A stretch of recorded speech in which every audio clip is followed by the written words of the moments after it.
si gerombolan Mukimat ini ya semakin hari semakin stres, semakin sakit hati, semakin depresi karena usahanya tidak berhasil. Usahanya ingin menjauhkan umat ini dari para habaib, agar umat Islam ini membenci para habaib. Tapi upaya-upaya mereka di mana-mana berusaha untuk mencegah, ingin membubarkan acara-acara yang diselenggarakan oleh Habib Syekh, ini acara sholawatan.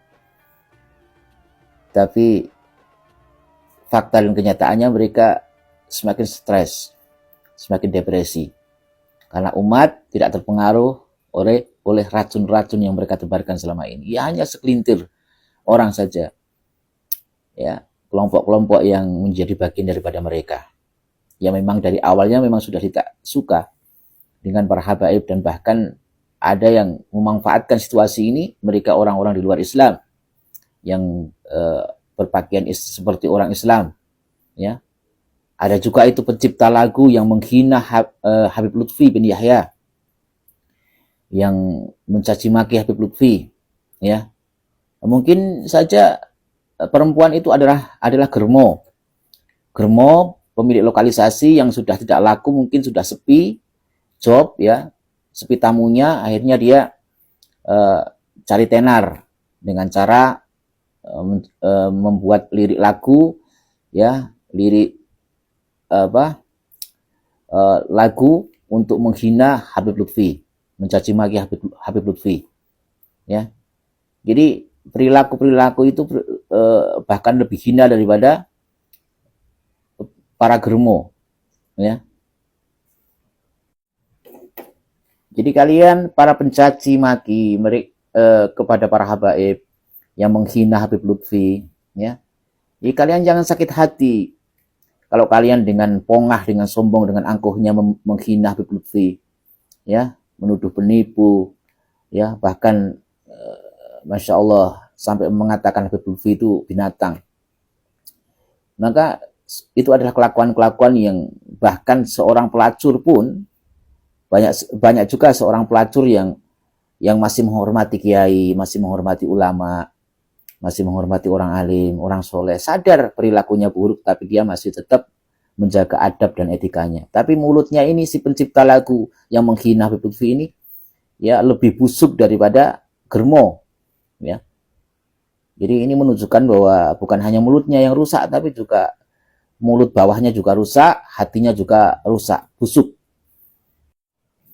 Para Mukimat ini, ya, tak doakan semoga cepat sadar, ya, cepat bertaubat, kembali ke jalan yang benar.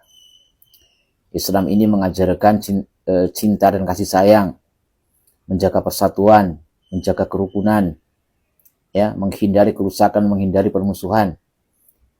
Itu adalah ajaran-ajaran Islam. Atau kalian apabila tidak mau bertobat, ya tak doakan bertobat. Kalau tidak, ya, kalau semakin hari semakin stres, semakin depresi karena usahanya tidak berhasil, ya silahkan kalian semua ini, para gerombolan Mukimat ini, untuk rame-rame jebur kali, bunuh diri, saking stresnya, depresinya, ya, silahkan. Karena semakin kalian mengajak umat ini untuk menjauh dari para habaib, justru umat ini semakin mendekat. Mengajak agar umat ini membenci para habaib, justru semakin mahabbah, semakin cinta.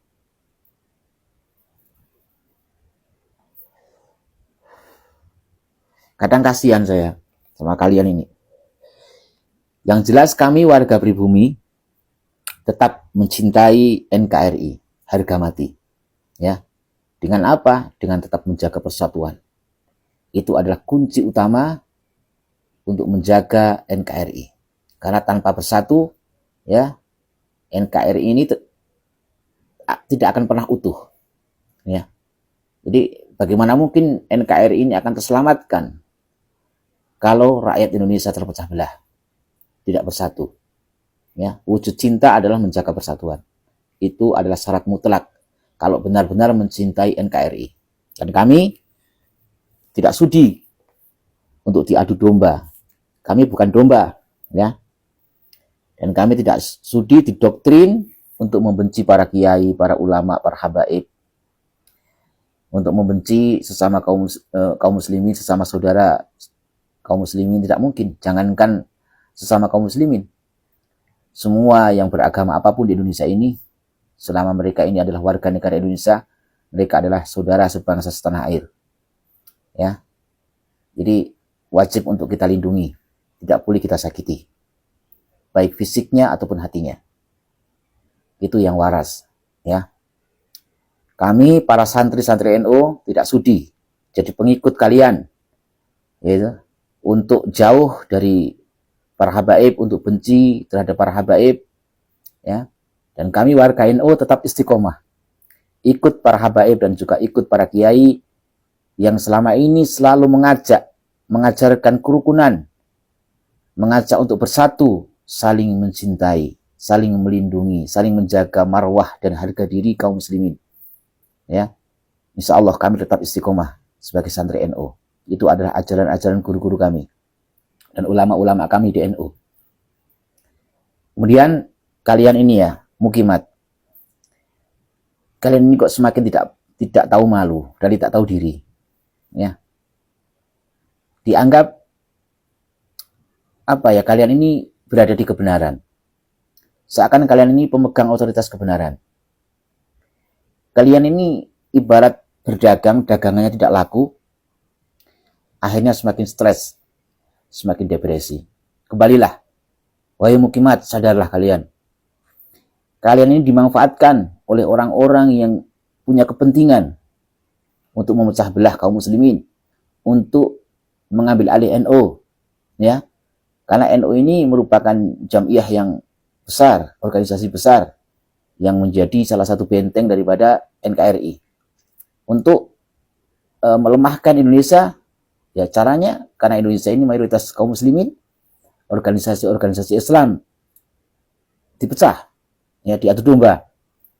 HTI sudah berhasil dibubarkan, ya. FPI, ya, yang mereka juga sesama kaum muslimin, yang ajarannya tidak menyimpang, bahkan masih Ahlus Sunnah wal Jamaah, Asy'ari Syafi'i. Mereka tuduh radikal dengan fitnah-fitnah, framing-framing seakan-akan FPI itu membahayakan NKRI. Ya, sudah berhasil mereka bubarkan. MUI diserang, ya kan? Kemudian sekarang NU. Bagi orang yang waras dan cerdas akan sadar hal itu pasti. Tapi jangan pernah bermimpi. Indonesia adalah negara yang penuh barokah. Selama Indonesia ini masih dihuni oleh para habaib, dzurriyyah Nabi Shallallahu Alaihi Wasallam, dan insya Allah selama para penguasa-penguasa negeri ini masih tetap menghormati para kiai, para ulama.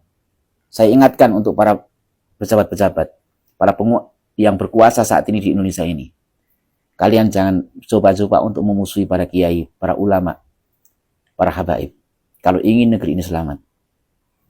Kalau sampai kalian memusuhi para kiai, para ulama, ya, Allah murka, hancur negeri ini. Mari kita bersatu menjaga NKRI, tetap mencintai sesama kaum muslimin, mencintai para kiai, jangan mau diadu domba. Assalamualaikum warahmatullahi wabarakatuh.